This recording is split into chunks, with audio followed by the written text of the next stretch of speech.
So this site in Wixams appears to be the site where the Wixams station will be. So this is actually going into the council this week. They have to sign off apparently on a 2-platform station here at Wixams by the 31st of July, otherwise they have to start again. Now the problem is, if Universal is built, then it's going to need to be a 4-platform station to cope with the numbers that are expected here. So they'll need to make a decision whether they're going to start on a 2-platform station and then move to a 4, or stick to the 2 and just get it built. But this is counted as one of the key points to the whole point of the whole design of Universal. This would be the access road. There's planning to be a station here with car parking to catch the train. Car parking, and then over.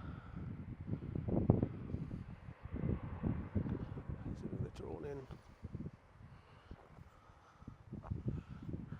So this would be there where the concourse is, and then we'd see the station built here.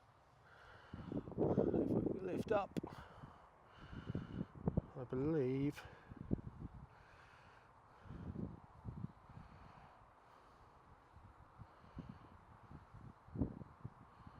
let's have a quick look at the maps. Yeah, that's exactly what I thought it was.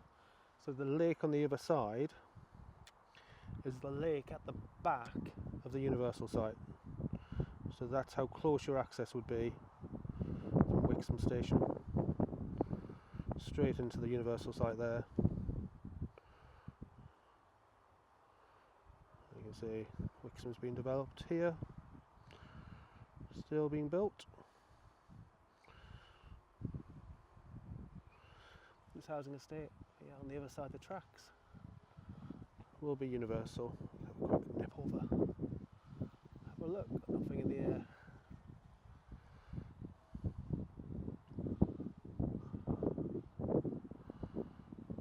And that's the lake zone, as they call it, on the Universal site. Yeah, just a quick update on the transport links that will be bringing thousands of people to this area, hopefully in the next decade. This is the old pit created, and I expect there'll be a station here, and we'll follow the progress as that's built, either as a 4-platform station or a 2.